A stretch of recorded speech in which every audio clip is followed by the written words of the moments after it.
I do not know the answers to any of these questions. This time on Mailbag Monday. What's happening, everyone? Thanks for tuning in to Ham Radio Tube. My name is Mike K at MRD. If you have amateur radio related questions for me, shoot me an email. I would love to hear from you. K8MRD@iCloud.com. Normally, every Monday, we answer questions that you guys submit, and we have a nice time. But I've gotten a few emails lately that I don't know the answer to, and rather than emailing them back saying I don't know, I figured I'd bring these questions to the community to help further the advancement of the amateur radio art. So let's dive right in. This first one is talking about counterpoises. This viewer writes, "Thank you for all you do for the hobby. You are appreciated." Well, tell that to all the people who I have saved in my stupid comments folder. My question's regarding counterpoise wire. Is there any advantage to using ribbon multi-stranded wire, like a ribbon cable, over a single strand of wire? I was thinking 4 5-meter ribbon cables where each of the ribbon cable strands would be connected to the antenna. Well, my friend, I don't know. I'm assuming you're talking about like soldering all of the strands together in this and connecting it at one point and using 4 of those. My question would be, would the antenna see, because those wires are so close together, would the antenna see each one of those ribbon cables as kind of like a single wire? Or would it see those as, I mean, it looks to be probably 20 or 30 wires on there. Would it see it as those 20 or 30 wires giving you, what is 3 times 4? I can't do math. 120 5-meter radial wires. I have no idea. That would be very interesting. I do know that when I use vertical antennas like a DX Commander or the REZ antenna or a Wolf River Coils, I can have different effects by if I lazily just throw out the wires and they're kind of all clumped together, or if I have them spread apart. Usually having them spread apart gives me a little bit better SWR and a bit more of an omnidirectional pattern. But I don't know. Honestly, I'm going to say you're going to have to do what I do when I have questions that I don't know. Experiment. Try it. Find out. And I'll expect a full report next week of your findings. But guys, have any of you done this? I know there is an antenna that is made. I think it's a Chinese at like the JPC something or other. It's a loaded vertical that does come with ribbon cable. But I think people generally separate those, but they're also not using 4 rolls of this stuff. But that's kind of neat. I mean, for me personally, I don't see myself doing this because that just looks like a whole lot of bulk to bring with me. And I find the solutions that I have for my vertical antennas work just fine for counterpoise. But what say you guys? I have no idea. But that's a pretty neat idea to solder all those wires together and use, 20 or 30 wires per bundle. I would imagine you'd get a hell of a ground plane out of that. But Mr. Hand, will I pass this class? Gee, Mr. Spicoli, I don't know. Next, we've got a question from a new viewer who I think may have me confused with someone else. This viewer writes, "Love the channel." That's a great way to start. You and a few others are why I got into ham radio and why I got my tech in February and general in July. Well, thank you so much. Congratulations and welcome to the club. We're glad to have you here. Here's where it goes downhill, though.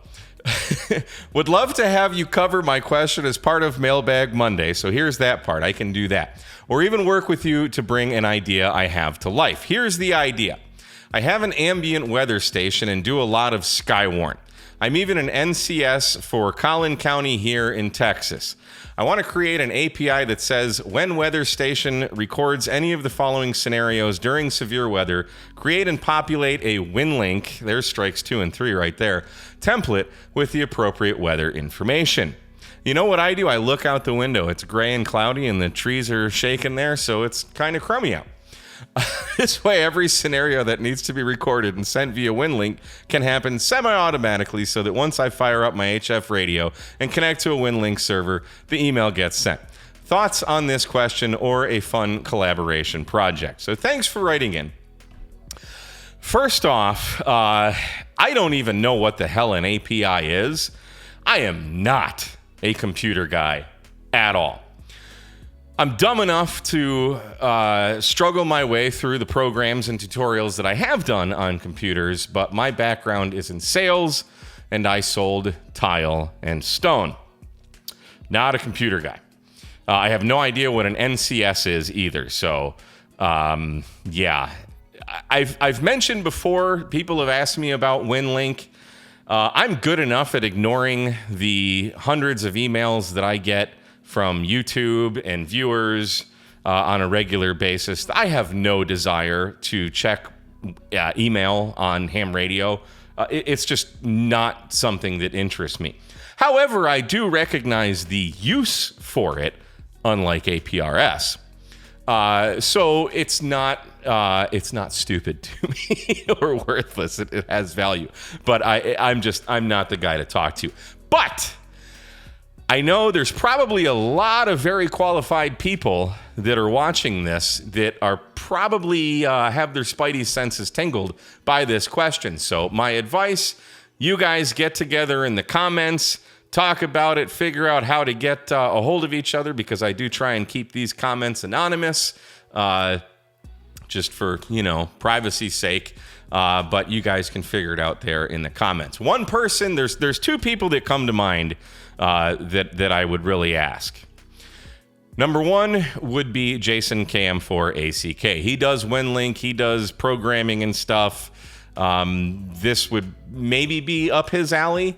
Or this could be a great topic for Ham Nuggets. T.O. and Big Jim on Monday night do a live stream where they just don't know what they're doing and they try and figure it out. So that would be my advice to you, would be contact one of those guys. But again, you guys in the comments, if this interests you, leave a comment, something to the effect of, hey, I'm into this, and maybe the guy that wrote this will get a hold of you, and you guys can take it from there and chat offline, or however people do the computer thing. So, and what the hell is an API? I'm sure as hell not about to Google it.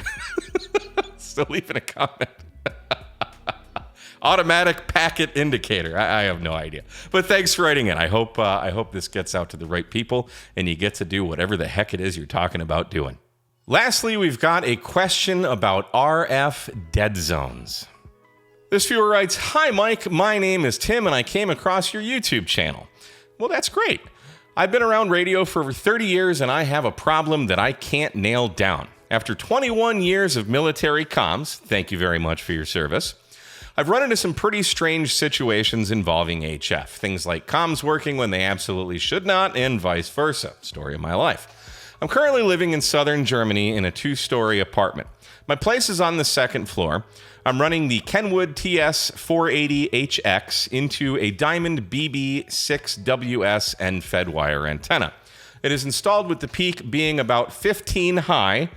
Maybe that's meters, maybe that's feet. It's 15 high. And slope downward. The balun is under the eave of the house.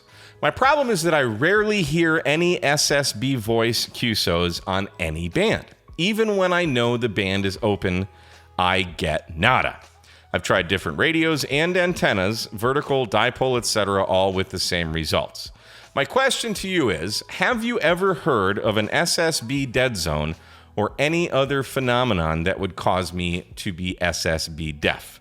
Thanks for taking time to ponder this for me. Many thanks from Bavaria, home of great food and even better beer. So it's interesting you write about this, because when I first moved to Huntsville, the very first few POTA activations that I tried at Huntsville State Park were complete and utter failures. Now, granted, I was only using 10 watts with my ICOM 705. The spot that I went, while it looked like a good spot, I just wasn't making contacts. And I'm like, is this place just an RF dead zone? What the hell is going on? I got a good radio. I got a good antenna. Why am I not making contacts? Oddly enough, just a few days ago, as I was finishing my hike, that very same spot is at the trailhead for one of the trails that I hike in Huntsville State Park. And I set up my 705, my Pactena NFED half-wave, called CQ and called CQ and called CQ, and nary a station came back to me. So I packed everything up, got in my car, drove to the other end of the park, and sat in my car with the ATOS and activated the park on 15 meters and got it activated in 9 minutes, which is actually kind of slow for me. So maybe there is some truth to RF dead zones, but I have actually activated at that same very park just a couple days before my failed activation. So who the hell knows? But let's take a look at this antenna you're using. He's using this Diamond BB6WS, which I've never heard of this. I didn't even know Diamond made wire antennas. Seems to be a pretty compromised one, though. Small size, only 6.4 meters. So roughly a 20-foot, 3 to 30 megahertz antenna. And they certainly think high of it, being $181 or 181 euro or whatever the hell that thing is. So, I mean, it's clearly a compromised antenna, but I've made contacts with compromised antennas, shorter, like 9-to-1 NFEDs, although shorter, I'm still 41 feet. My question would be, are you hearing CW? Or are you just not hearing anything? I mean, the best thing I would say is tune in to 14074 on upper sideband and see if you're hearing any FT8 stations, because there's pretty much always activity there. If it's only sideband, But then he goes on to say he's tried different antennas, like dipoles and verticals. We don't know which dipoles and verticals. The only other thing, if you're not hearing anything, check your coax. You know, is there something going on with your coax, which you'd probably know if you key up and you have a terrible SWR, but that might be enough for your tuner to sort out as well. So you might have some kind of coax fault that's being hidden by your tuner. So maybe try swapping out the coax. I don't know. I don't know. Germany having good beer and good food, I would hope, is not an RF dead zone because, you know, my heritage is German. My last name is Dahlhofer, for God's sakes. Guys, have you experienced this? I did take a look at EHAM reviews on that antenna. They do seem, for the most part, to be pretty positive. I think there's only 14 reviews. Some guys said the antenna absolutely sucks, but I think the overwhelming majority had like 3.8 stars out of 4 stars, I think. So I don't know. Do RF dead zones actually exist? Now, you did say you're in an apartment. Maybe the apartment buildings are absorbing all the RF or bouncing signals where you can't hear them. I don't know. I don't know. This is my I don't know face. What say you guys? But that's all we've got for this week. I'm hopeful that we can get some answers for these guys as a community as, well, I don't know. But in the meantime, if you do have questions for me, hopefully ones I could answer, please do email me, k8mrd@icloud.com. I'd love to hear from you. And in the meantime, thanks for watching Ham Radio Tube. We'll see you next time. 73.